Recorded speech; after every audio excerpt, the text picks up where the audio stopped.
40 ஆண்டு காலத்துக்கு பிறகு தமிழ்நாட்டிலே என்ன நடைபெற வேண்டும் என்று 92ஆம் ஆண்டு பேட்டி கொடுத்திருக்கிறார்கள் என்றால், இன்றைக்கு அவர்கள் கால் ஊன்ற முடியாத தமிழ்நாட்டிலே கால் ஊன்றுவதற்காக அரசியலெல்லாம் தாண்டி தமிழ்நாட்டில் திராவிட இயக்கம்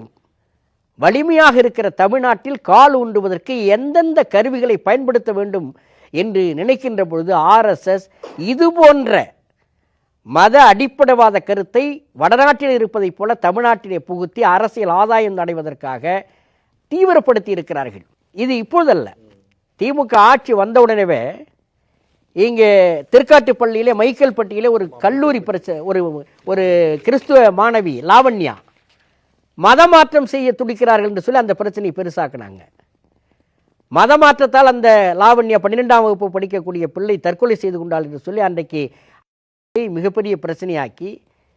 இதை விசாரிப்பதற்கு, இது பற்றி ஆராய்வதற்கு ஜேபி நட்டா தேசிய தலைவர், பிஜேபி தேசிய தலைவர் ஒரு குழுவை அமைத்தார். அது ஒரு மிகப்பெரிய அளவிலே மதமாற்றத்திற்கு வித்திடுகிற திமுக ஆட்சி வந்தபோது உடனே அவர்கள் எல்லோரையும் மதமாற்றம் செய்கிறார்கள், கிறித்துவ பள்ளி அதை மூட வேண்டும் என்று சொல்லி பெரிய பிரச்சனையாக்க அந்த பிள்ளையினுடைய தந்தை முருகானந்தத்தை அழைத்து அவரை பக்கத்தில் வைத்துக்கொண்டு உச்சநீதிமன்றம் வரைக்கும் போனார்கள்.